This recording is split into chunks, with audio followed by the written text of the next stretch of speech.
The ink on the divorce decree wasn't even dry when Arthur Sterling flashed that infamous, self-satisfied grin.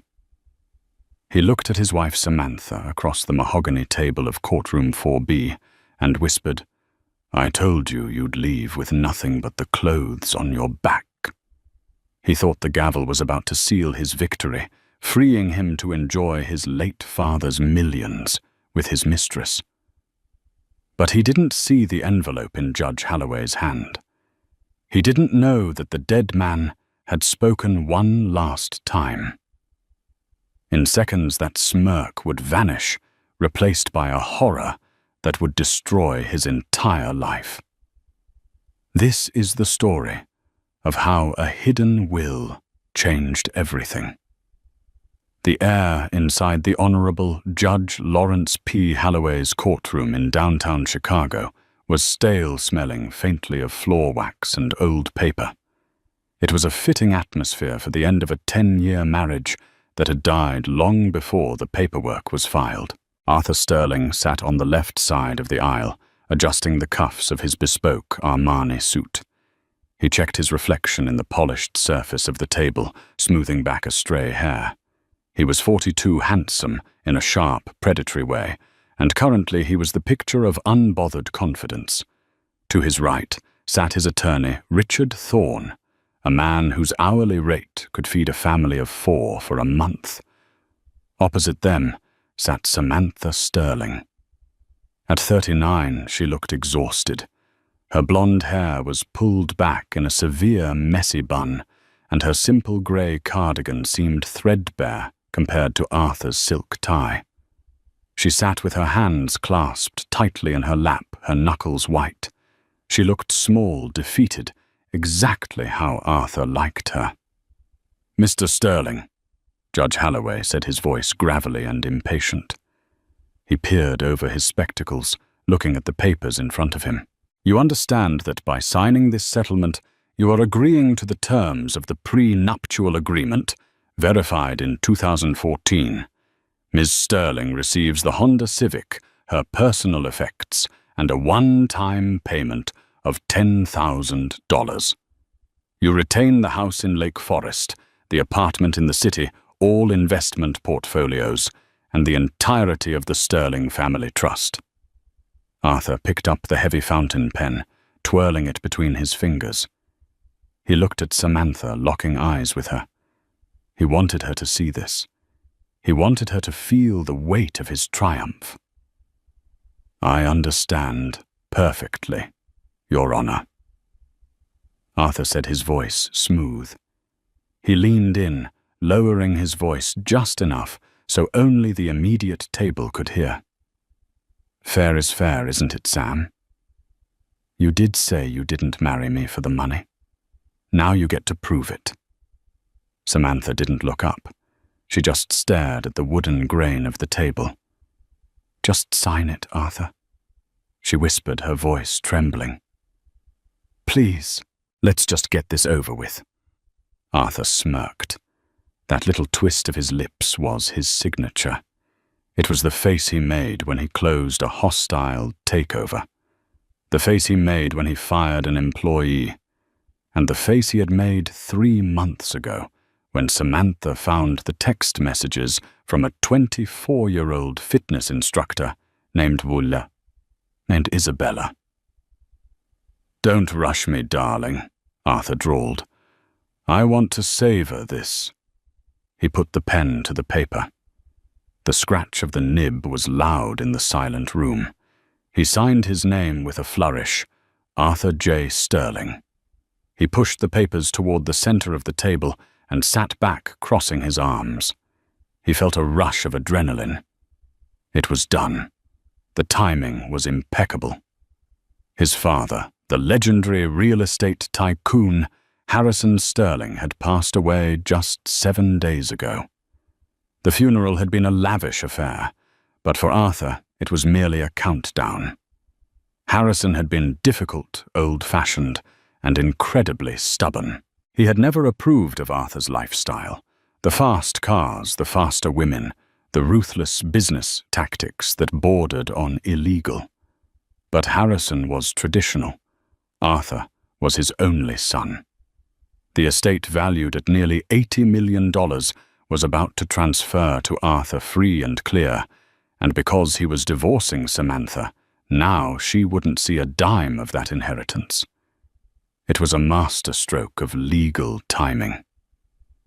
Richard Thorne leaned over and patted Arthur on the shoulder. "Congratulations, Arthur. You're a free man, and a very, very rich one." "Miss Sterling," the judge addressed Samantha. "Your signature, please." Samantha reached for the pen with a shaking hand. She hesitated for a moment, looking up at the judge. Holloway had been a friend of her father-in-law, Harrison. She remembered Sunday dinners where the two old men would smoke cigars and play chess. Holloway's eyes softened slightly as he looked at her, a strange expression of pity, or perhaps anticipation, on his face. "Is there a problem, Ms. Sterling?" Arthur asked, checking his Rolex. "Isabella is waiting for me. We have a flight to the Maldives to catch. I'd hate to miss it because you forgot how to write your name." Samantha took a deep breath. She signed, Samantha Miller. She dropped the name Sterling as fast as she could. "There," she said, pushing the papers away as if they burned her. "It's done. I'm leaving." Samantha grabbed her purse and stood up to leave. She wanted to get out of there before she broke down. The past year had been hell. While Arthur was out closing deals, which usually meant closing down bars with Isabella, Samantha had been the one at Harrison's bedside. She was the one who changed the old man's IVs, read him the newspaper, and wiped his brow when the fever took him. Arthur had visited maybe twice in 6 months, and only to ask about the will. "Not so fast, Miss Miller," Arthur called out, laughing. "Don't you want to wish me luck?" "Sit down, Miss Miller." Judge Holloway's voice boomed suddenly, cutting through Arthur's laughter like a knife. It wasn't a request. It was a command. Samantha froze. "Your Honor." "I said, sit down," Holloway repeated. He wasn't looking at the divorce papers anymore. He had opened a drawer in his bench and pulled out a thick manila envelope sealed with red wax. Arthur frowned, the smirk faltering for a fraction of a second. "Your Honor, the proceedings are concluded. My client has a plane to catch," Richard Thorne interjected, sensing a shift in the atmosphere. "Your client," Judge Holloway said, his eyes locking onto Arthur with a steely intensity, "is going nowhere until I execute the final request of the deceased Harrison Sterling."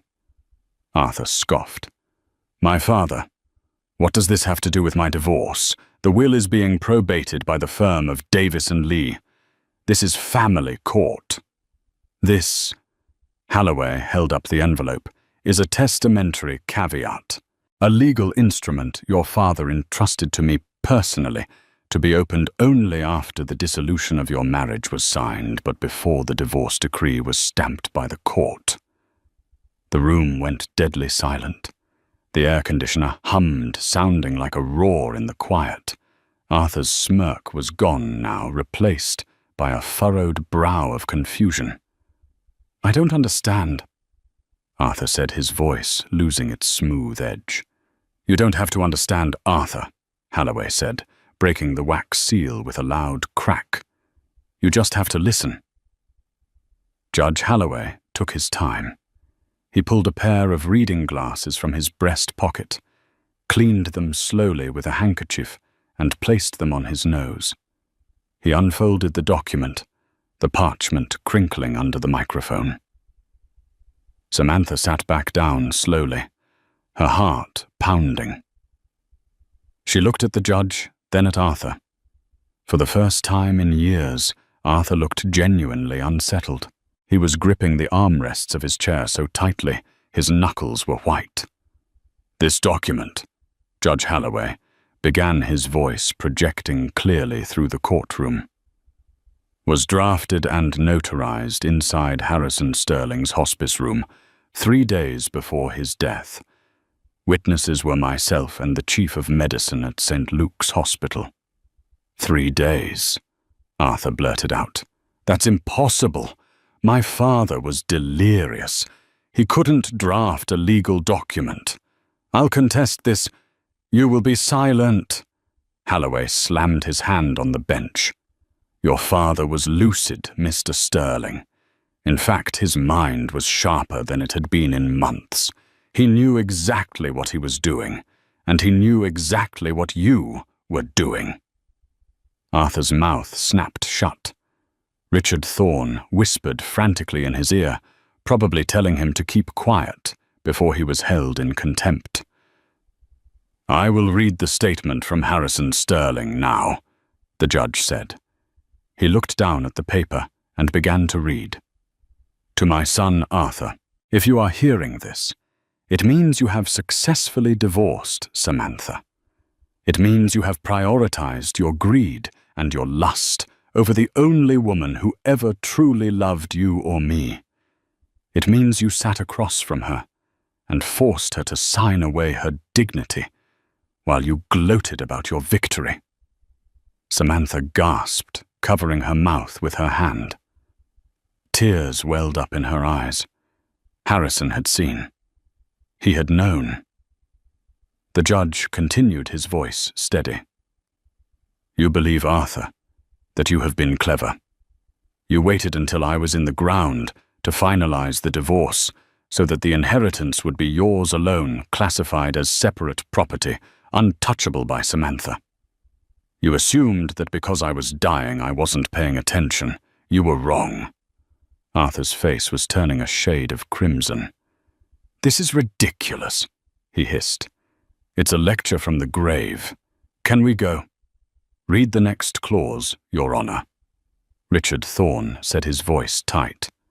Let's get to the legal standing. Judge Halloway looked over his glasses at Arthur. Patience, Arthur. We are getting to the twist, as you might call it. Halloway cleared his throat and resumed reading. I, Harrison Sterling, being of sound mind, hereby revoke all previous wills and testaments held by Davis and Lee, regarding the distribution of my estate valued at approximately $82 million, including the Sterling Family Trust, the Lake Forest Estate, and all liquid assets. I hereby enact the character clause. The character clause, Arthur whispered. What the hell is that? The entirety of my estate. The judge read, emphasizing every word, is conditional. I have left the bulk of my fortune to the person who stood by me when I was weak, the person who washed my face, who held my hand, and who never asked for a penny, my daughter-in-law, Samantha Miller. The silence that followed was absolute. It was heavy, suffocating. Arthur blinked. Once. Twice. He let out a dry, incredulous laugh. That's a joke. He can't do that. I'm his son. I'm his only blood relative. Let me finish, Halloway said, cutting him off.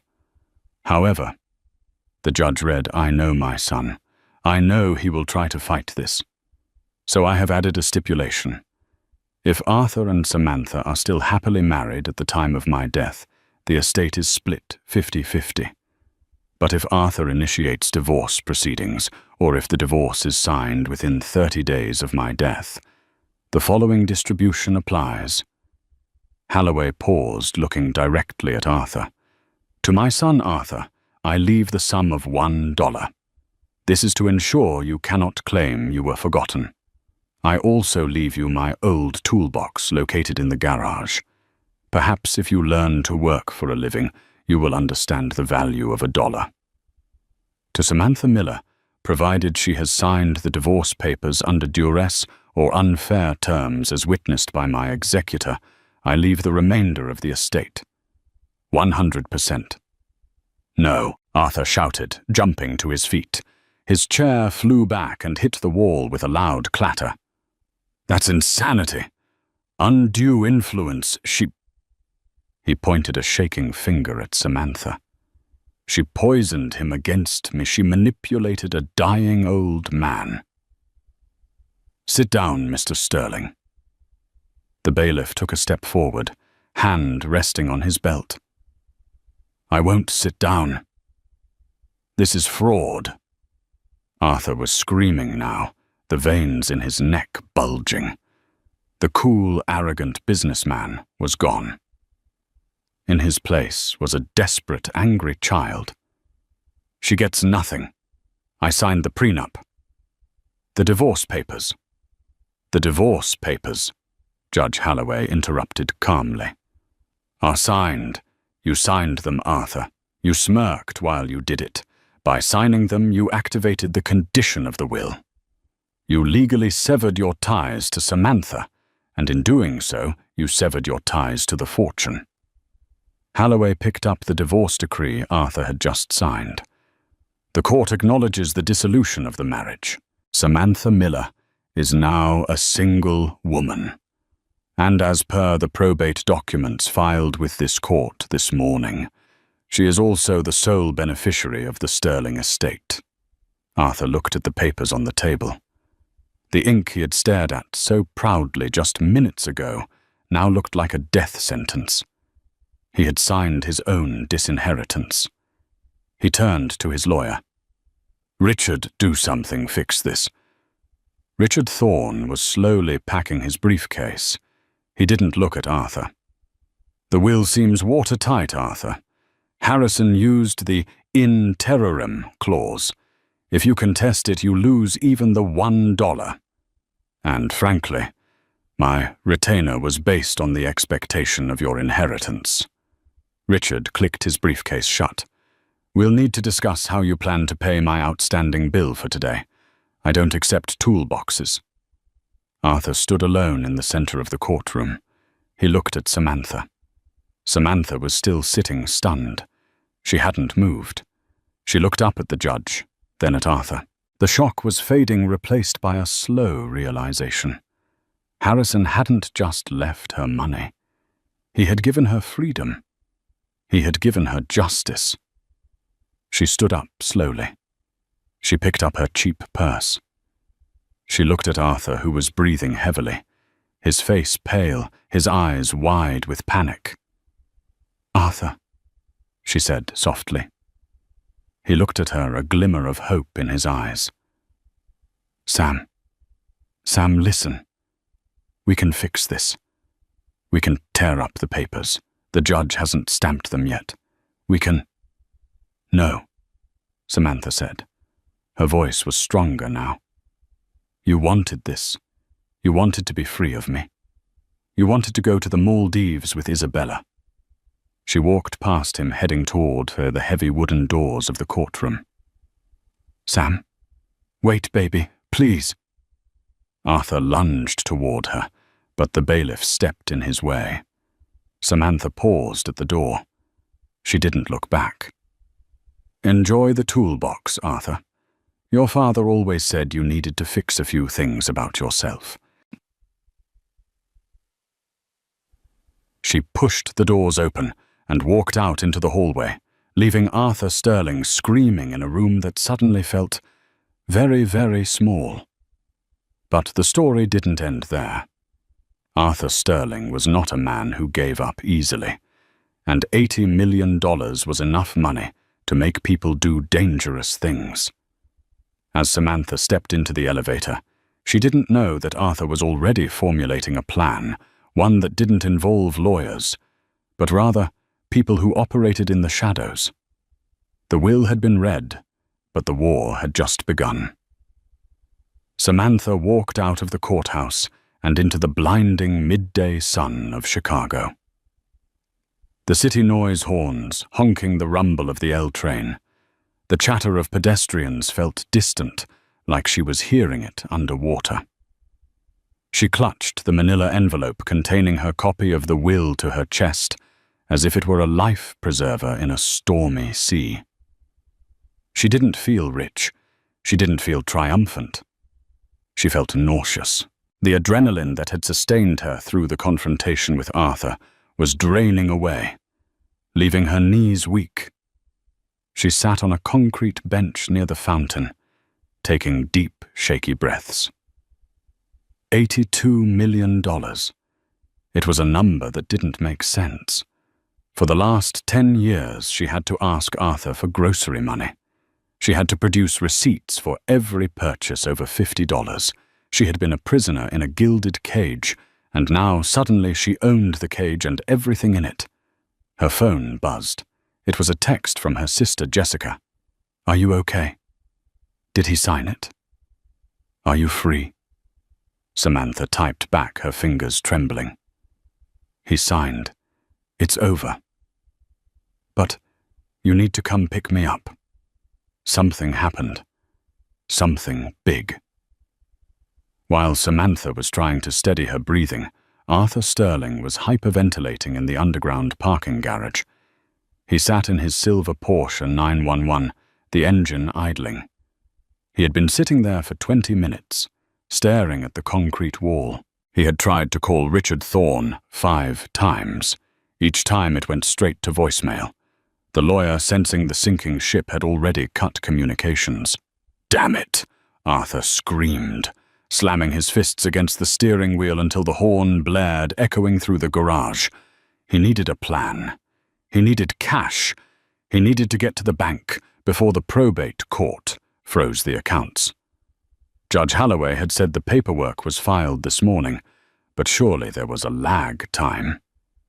Banks were bureaucratic dinosaurs. They moved slowly. If he could get to the main branch of Chase on Dearborn Street, he could transfer the operating capital from his business account, about $200,000, into an offshore shell account he kept for rainy days.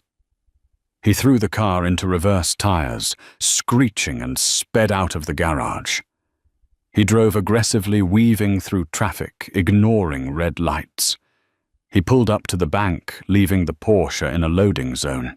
He marched inside, straightening his tie, trying to summon the aura of the powerful CEO he was yesterday.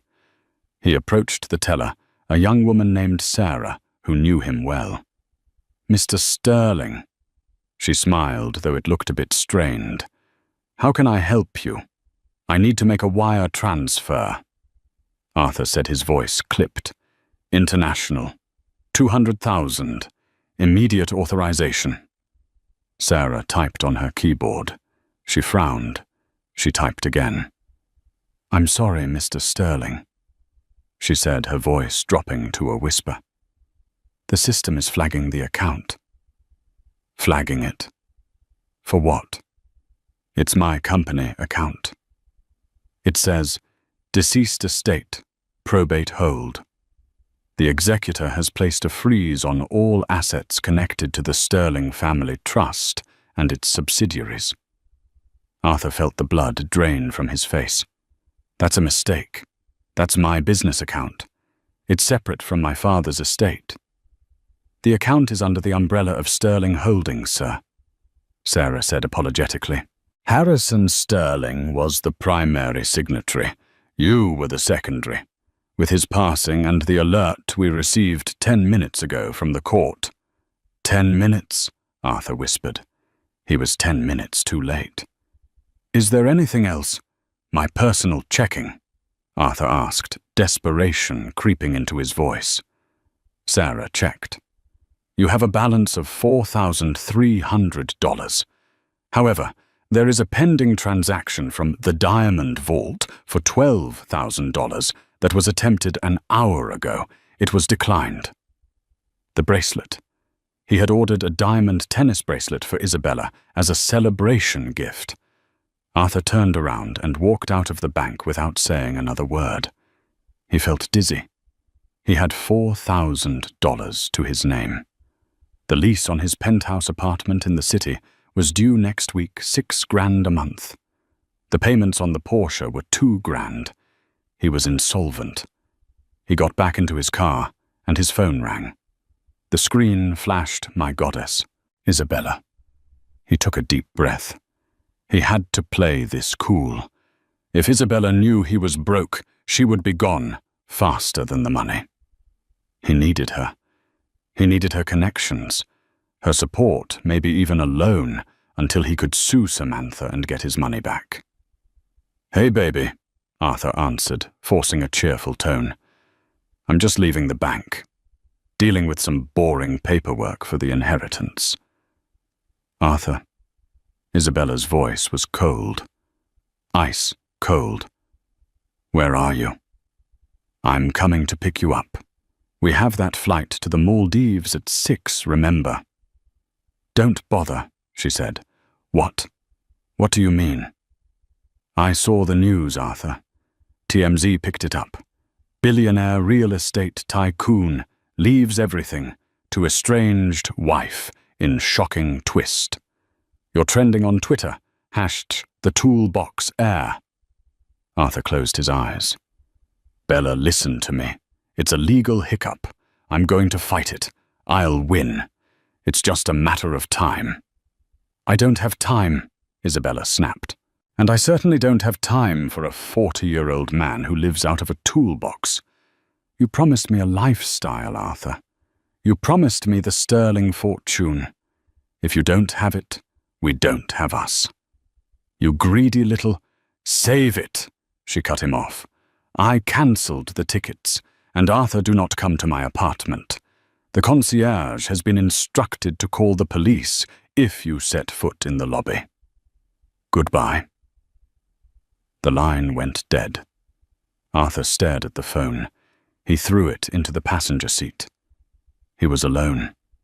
No wife, no mistress, no lawyer, no money. But as the shock wore off, a dark, cold rage began to fill the void. He looked at the passenger seat where the phone lay. Underneath the seat, he saw the edge of the rusty red metal box he had thrown there earlier, the toolbox the bailiff had handed him on the way out of the courtroom.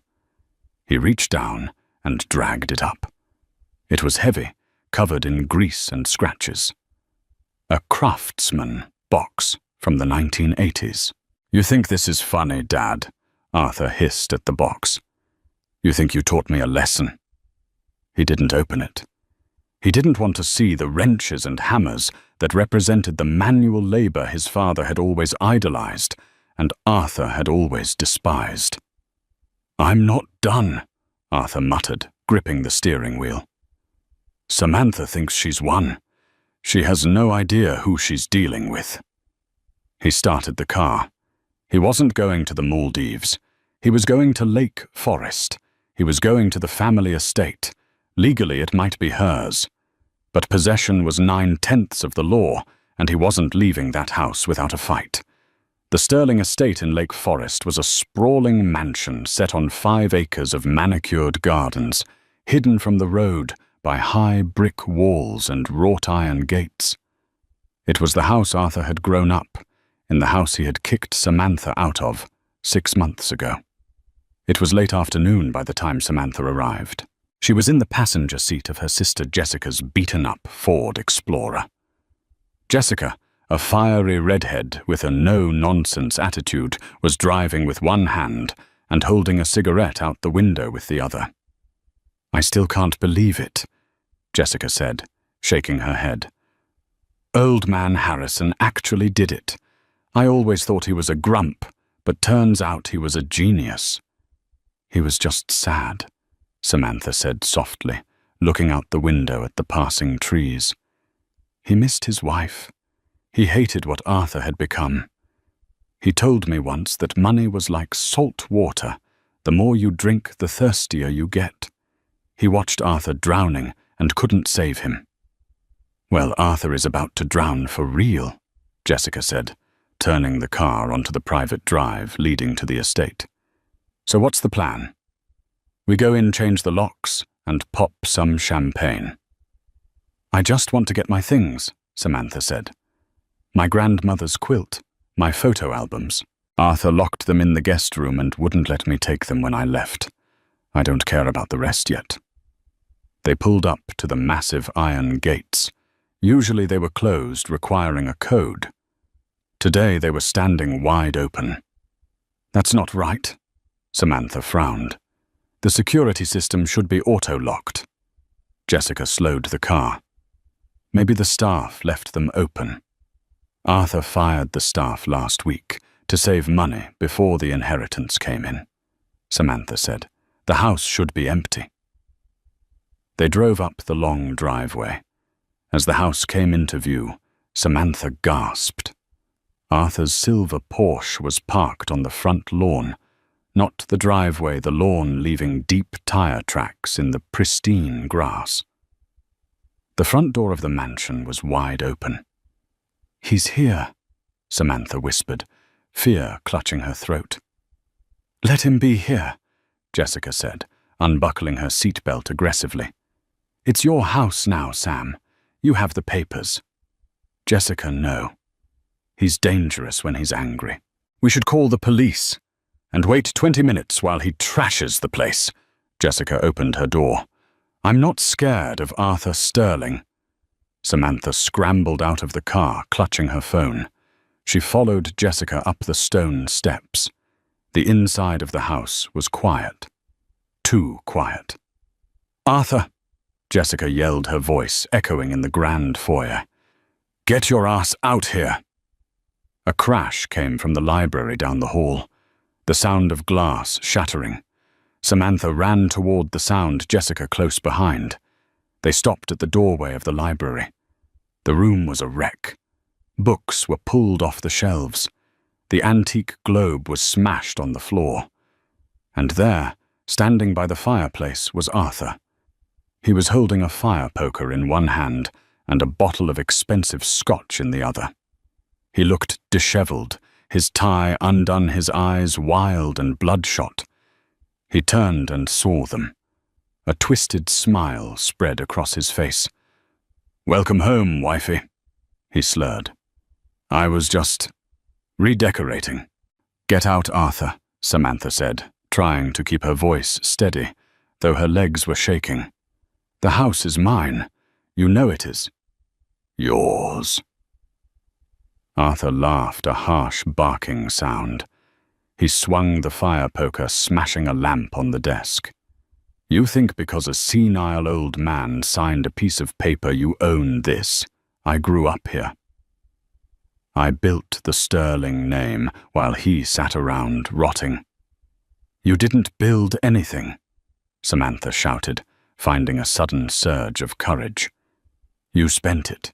You stole from the company accounts, Harrison told me. He knew about the skimming Arthur. He knew about the fake contractors." Arthur froze. The color drained from his flushed face. He told you that. Why do you think he left you the toolbox?" Samantha stepped forward. "He said he wanted you to learn to build something real, but he also wanted you to stop destroying everything he built." Arthur's eyes narrowed. "If he told you that, then you're a liability, Sam." He took a step toward her, raising the fire poker. Jessica lunged forward, grabbing a heavy brass statue from a side table. "Don't you dare, you psycho! I have 911 on the line right now." She held up her phone, the screen glowing. Arthur hesitated. He looked at Jessica, then at Samantha. He looked at the chaos he had created. He realized, perhaps for the first time, that he had truly lost. Violence would only send him to prison, and in prison he couldn't get his money back. He lowered the poker. He took a swig of the scotch and threw the bottle into the fireplace where it shattered against the bricks. "Fine," Arthur spat. "Have it. Have the house. Have the ghosts. It's all rotting anyway." He stormed past them, bumping Samantha's shoulder hard as he went. He marched out the front door. Samantha let out a breath she didn't know she was holding. She slumped against the doorframe. "He's gone." "For now," Jessica said, lowering the statue. "We need to change those locks. Tonight." Outside, Arthur got into his Porsche. He saw the rusty toolbox sitting on the passenger seat. He grabbed it to throw it out the window, to leave it on the lawn as a final insult. But he stopped. Something Samantha had said triggered a memory. The fake contractors. Arthur looked at the toolbox. It was his father's old box from the 70s, back when Harrison was a general contractor. Arthur opened the latches. Click, click. He lifted the heavy lid. Inside, there was a standard tray of tools, a hammer, screwdrivers, a wrench set. Nothing special. Garbage, Arthur muttered. He lifted the top tray to dump it out. Underneath the tray, in the bottom compartment, there was nothing. Just empty, oily metal. Arthur screamed in frustration and hurled the tray into the back seat. He went to throw the metal box out the door, but as he gripped the bottom, his fingers felt something. The bottom of the box felt too thick. He paused. He tapped the metal floor of the box. It didn't ring hollow. It was solid. Arthur pulled a pocket knife from his pants. He jammed it into the seam at the bottom of the box and pried. The false bottom popped up with a screech of metal. Arthur's heart stopped. Lying in the hidden compartment wasn't money. It wasn't gold. It was a stack of cassette tapes and a leather-bound ledger. Arthur picked up the ledger. He opened it. It was in his father's handwriting dating back 30 years. Project Bluebird. City Inspector payoff $50,000. Date 1992. Northside Development. Union bribe $20,000. Date 1995. Judge Halloway. Campaign donation off books $100,000. Date 1998. Arthur's eyes went wide. His father hadn't just been a hard-working contractor. Harrison Sterling had built his empire on bribery, corruption, and backroom deals, and he had kept the receipts. But the most interesting entry was the last one, dated just 2 years ago. Cleanup. The structural failure at the West End Tower. Engineer report. Suppression. Paid to Frank Russo. Arthur started to laugh. It was a low, menacing chuckle that built into a roar. Harrison had left him the toolbox to teach him a lesson about hard work. But the old man had inadvertently handed Arthur the nuclear codes. This ledger didn't just incriminate his dead father, it implicated half the city council, the zoning board, and Judge Lawrence Halloway, the same judge who had just humiliated Arthur in court. "You wanted me to work, Dad," Arthur whispered, stroking the leather book. "I'm going to work. I'm going to burn them all down." He put the car in gear. He wasn't broke anymore. He held the leverage to blackmail the most powerful people in Chicago, and he knew exactly who to call first. He needed to find Frank Russo. Arthur drove away from the mansion, leaving Samantha to her victory. She thought she had won the war. She didn't realize that by accepting the inheritance, she had also inherited the sins of the father, and Arthur was about to make her pay for them. Arthur Sterling sat in a booth at the back of the Rusty Anchor, a dive bar on the south side of Chicago that smelled of stale beer and regret. It was a place where men went to disappear, which made it the perfect place to find Frank Russo. Russo had been the chief structural engineer for Sterling Holdings for 15 years before being quietly let go with a massive severance package. He was a man who knew where the bodies were buried because he had poured the concrete over them. When Russo walked in, he looked like a ghost. Gaunt, shaking hands, yellowed eyes. He slid into the booth opposite Arthur, eyeing the glass of whiskey Arthur had already ordered for him. "I haven't seen you in years, Arthur," Russo rasped, downing the drink in one gulp. "Your old man kept me comfortable to stay away. With him dead, I figured the checks would stop." "The checks are definitely stopping, Frank," Arthur said, leaning forward, his voice low. "But your freedom might be stopping too. Arthur slid a photocopy of a single page from the ledger across the sticky table. Russo looked at it, and the little colour left in his face vanished. West End Tower. Engineer report suppression. Paid to Frank Russo. "Where did you get this?" Russo whispered. "My father left me a toolbox." Arthur smirked, enjoying the power shift. He thought I'd use it to fix sinks. Instead, I'm using it to fix my life. "Tell me about the West End Tower, Frank." "The fire in 2021. The official report said it was faulty wiring." Russo looked around nervously. It wasn't wiring. It was the load-bearing columns on the 14th floor. "We used substandard steel to cut costs." Harrison knew. I told him the stress fractures were showing. 2 days later, a gas leak caused an explosion on that floor. It gutted the evidence. The 3 maintenance workers who died, they didn't die from smoke. They were crushed before the fire even started. Arthur sat back, a cold thrill running down his spine. This was better than he imagined. It wasn't just negligence. It was manslaughter. And the cover-up involved the fire inspector, the zoning board, and the coroner. "Who signed off on the final inquiry?" Arthur asked. "Judge Holloway," Russo said. "Before he was a judge, he was the district attorney. He killed the investigation." Arthur smiled. "Thank you, Frank. You've been very helpful." "What are you going to do?" Russo asked, terrified. "I'm going to get my money back." Arthur left a $100 bill on the table and walked out. He drove his Porsche, now feeling like a tank, straight to the affluent suburb of Oak Park. He pulled up to a modest, dignified brick house with a manicured lawn, the home of the Honorable Judge Lawrence P. Holloway. It was 9:00 p.m. Arthur rang the doorbell.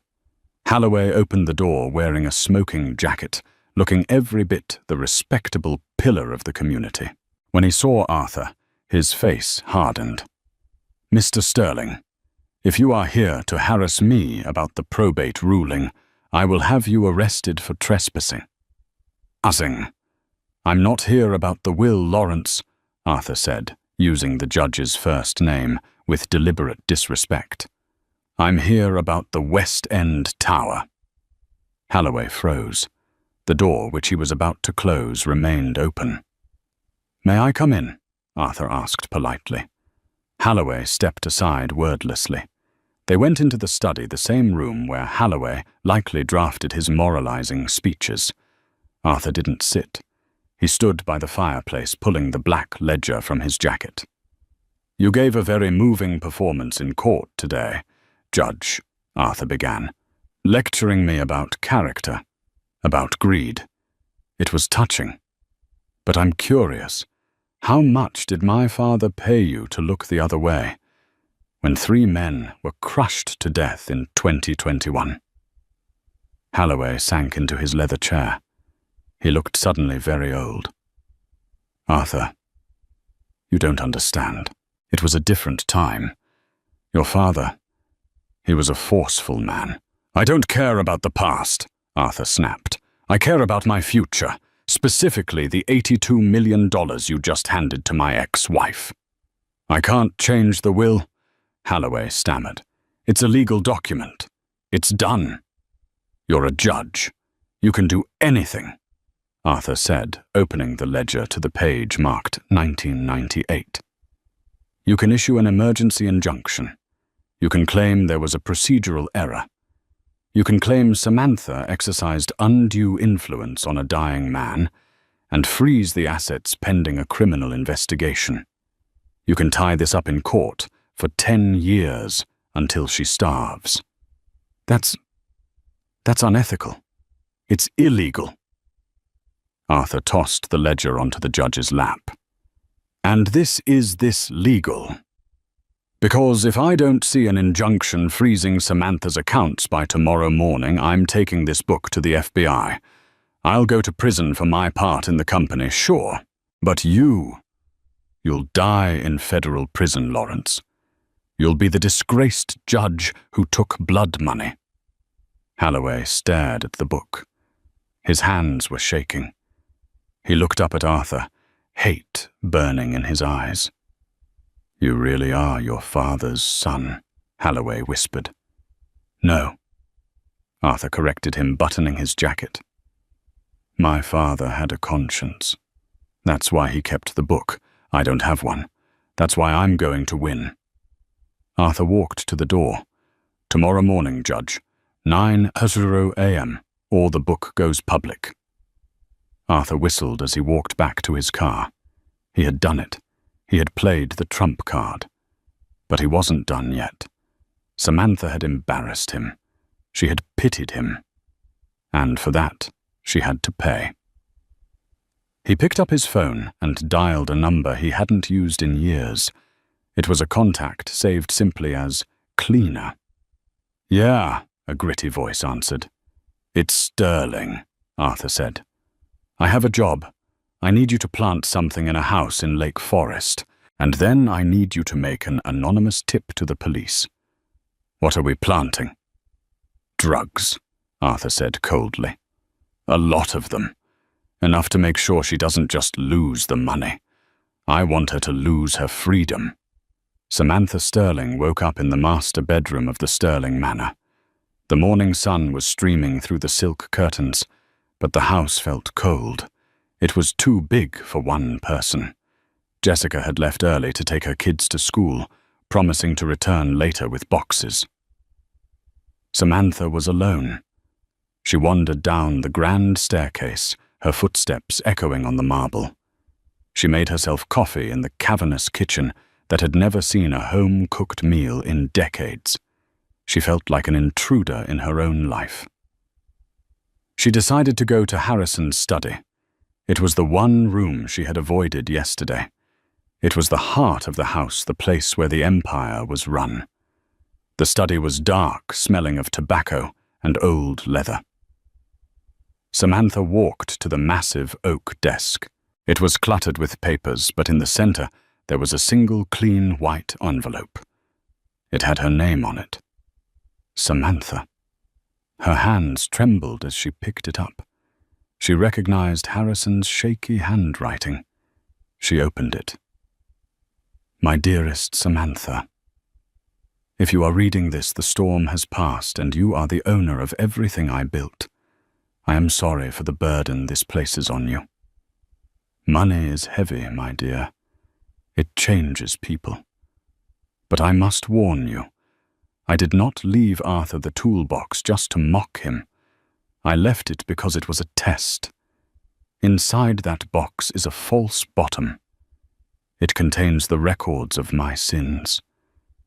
If Arthur is the man I fear he has become, he will find it. And if he finds it, he will use it. He will come for you, Samantha. He will not accept defeat. He believes he is entitled to the world. There is a safe behind the painting of the hunt in the library. The combination is the date we first met, the day you brought me that terrible gelatin mold when I broke my hip. Inside, you will find the only thing that can stop him if he goes too far. Use it only if you must. Protect yourself. You were the daughter I never had. Love, Harrison." Samantha dropped the letter. A chill went through her. The toolbox. She remembered Arthur sitting in the driveway yesterday. She remembered the rage in his eyes. She remembered him taking the red metal box. "Oh, God," she whispered. Suddenly the front door burst open. Heavy boots thundered in the hallway. "Police search warrant." Samantha spun around, dropping her coffee mug. It shattered on the floor, brown liquid splashing onto the Persian rug. 3 uniformed officers and 2 detectives in cheap suits stormed into the study. "Samantha Sterling," the lead detective barked. He was a thick-set man with a mustache that didn't hide his sneer. I'm Detective Miller. We have a warrant to search the premises for illicit narcotics and stolen corporate property." "Narcotics?" Samantha gasped. "You have to be joking. I've never—" "Save it for the station," Miller said. "Check the library," he ordered his men. Samantha watched in horror as they tore through the room. It took them less than 3 minutes. One of the officers found a taped brick of white powder taped under the underside of a velvet armchair. "Look at this," the officer said, holding up the bag. "Looks like a kilo of cocaine, detective." "I've never seen that before," Samantha screamed. "This is a setup. Arthur did this." Detective Miller ignored her. "Cuff her." "No, please." Samantha struggled as the officer grabbed her wrists, twisting them behind her back. The cold metal of the handcuffs bit into her skin. As they marched her out of the house, a silver Porsche pulled up the driveway. Arthur Sterling stepped out. He was wearing a fresh suit, sunglasses, and a smile that could cut glass. He leaned against the hood of his car, watching Samantha being dragged toward the squad car. "Arthur," Samantha yelled, "you did this. You planted it." Arthur took off his sunglasses. He looked at the detective. "Sad," he said, shaking his head. "I knew she had a problem, officer. That's why I had to divorce her. I tried to get her help, but the addiction, it destroys families." "You monster!" Samantha cried, tears streaming down her face. "Don't worry, Sam," Arthur called out as they shoved her into the back of the police car. "I'll look after the house while you're away. I'll make sure everything is taken care of." The police car pulled away. Arthur watched it go, a look of pure satisfaction on his face. His phone buzzed. It was a text from Judge Halloway. "Injunction granted. Assets frozen pending criminal investigation. The estate is in limbo. You have temporary conservatorship as the next of kin." Arthur laughed. He walked up the steps of the manor. He was back. He had the money. He had the house. And Samantha was going to prison for a long, long time. He walked into the foyer, kicking the door shut behind him. He felt invincible. But he had made one mistake. He hadn't checked the library painting. In the chaos of the raid, the police hadn't looked behind the painting of the fox hunt. They had found the drugs Arthur planted and stopped looking. And Arthur didn't know about the safe. Meanwhile, at the precinct, Samantha was being processed, fingerprinted, mugshot, stripped of her jewelry. She was placed in a holding cell that smelled of urine and bleach. She sat on the metal bench, her head in her hands. She felt broken. Arthur had won. He was too smart, too cruel. "Samantha Sterling." She looked up. A man was standing on the other side of the bars. He was wearing a sharp navy suit, holding a briefcase. He looked familiar. It was Richard Thorne, Arthur's lawyer. "What do you want?" Samantha spat. "Did he send you to gloat?" "No," Thorne said, his voice smooth. "He didn't send me. In fact, he hasn't paid my bill in 3 months. And if there is one thing I hate more than losing a case, Miss Sterling, it is a client who doesn't pay." Thorne signaled the guard to open the cell. "I saw the news," Thorne said, stepping inside. "Arthur is playing a dangerous game, blackmailing judges, planting evidence. He's sloppy." "He seems pretty effective to me," Samantha said bitterly. "He's arrogant," Thorne corrected. "He thinks he's the only one who knows the law. But I know where Arthur hides his skeletons. I represented him for 10 years. Thorne sat down next to her. "I can get you out on bail within the hour. The search warrant was flimsy, and the anonymous tip can be traced if you know who to ask. But if we are going to take him down, we need to do it permanently." "Why would you help me?" "Because you have $80 million. Thorne smiled a shark-like grin that was surprisingly comforting. And because Arthur called me a glorified paralegal yesterday, I have a professional reputation to uphold. Samantha looked at him. She thought about Harrison's letter. Use it only if you must. Get me out of here, Samantha said, her eyes hardening. I need to get back to the house. There's something in the library I need to find. The police sealed the house, Thorne said. Arthur is legally in possession as the conservator. Then we have to break in, Samantha said. Thorne raised an eyebrow. Breaking and entering. That's illegal, Ms. Sterling. It's not breaking and entering if it's my house, Samantha said. And besides, Arthur thinks the war is over. He thinks I'm helpless. She stood up, wiping the tears from her face. He's about to find out that he didn't just inherit a toolbox, Samantha said. He inherited a wrecking ball. Arthur Sterling sat in his father's leather chair, swirling a glass of 50-year-old Macallan. The house was silent, save for the crackling fire. He had won. Samantha was in a cell, the judge was in his pocket, and the $80 million estate was effectively his again. He raised his glass to the empty room. To the victor, he whispered. The lights suddenly flickered and died. The room plunged into darkness, illuminated only by the dying embers of the fireplace. What the hell? Arthur grumbled, standing up. The heavy oak doors of the study creaked open. A silhouette stood in the doorway, backlit by a flashlight. Who's there? Arthur demanded, reaching for the fire poker, his weapon of choice lately. Put it down, Arthur, a voice said. It was calm, icy, and female. The beam of the flashlight swung up, revealing Samantha's face. She wasn't crying anymore. She looked fierce. Behind her stood Richard Thorne and two men in windbreakers, stamped with 3 letters FBI. Samantha. Arthur laughed nervously, though his grip on the poker tightened. How did you get out? And bringing the feds. You really are desperate. I have the judge, remember. I have the leverage. You have a book, Arthur, Samantha said, stepping into the room. A book your father left you as bait. Bait, Arthur scoffed. It's evidence. It proves the old man was a crook. It proves Holloway was corrupt. It proves Harrison was corrupt, Samantha corrected. But it didn't prove you were. She walked past him, ignoring the weapon in his hand, and went straight to the painting of the fox hunt on the far wall. She reached behind the frame, her fingers finding the hidden latch. The painting swung forward, revealing a heavy steel safe. Arthur froze. I didn't know that was there. Harrison knew you wouldn't look, she said. She turned the dial.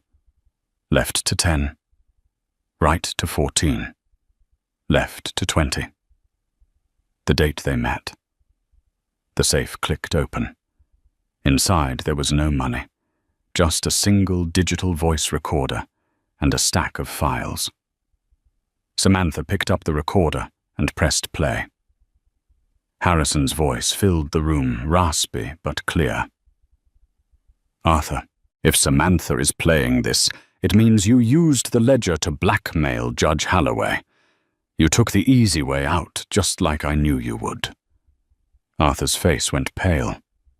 But the ledger only tells half the story. The recording continued. It shows the bribes I paid. But this tape, this is the recording of the meeting in 2021, the meeting where I begged you not to use the cheap steel for the West End Tower. The meeting where you told me that safety is a luxury we can't afford, and signed the order yourself. Arthur lunged for the recorder. Give me that. The 2 FBI agents tackled him before he could take 2 steps. Arthur hit the floor hard, the wind knocked out of him. Arthur Sterling, one of the agents said, hauling him up and slapping handcuffs on his wrists. You are under arrest for corporate manslaughter, racketeering, and extortion. You can't do this, Arthur screamed, struggling against the cuffs. Thorne, do something. Richard Thorne stepped forward, checking his watch. I am doing something, Arthur. I'm representing Ms. Sterling now, and I'm advising you to remain silent, though we both know you never could keep your mouth shut. Samantha walked up to Arthur. She held the recorder in her hand, the final nail in his coffin. You smirked when you signed the divorce papers, Arthur, she said softly. You smirked when you planted the drugs, but you forgot one thing. What? Arthur spat, his eyes wild with fear. Your father didn't leave you the toolbox because he hated you, she said. He left it to you because he knew eventually you'd try to dismantle everything. He just wanted to make sure I had the tools to build it back up. As the agents dragged Arthur out of the mansion, screaming obscenities into the night, Samantha stood in the center of the study.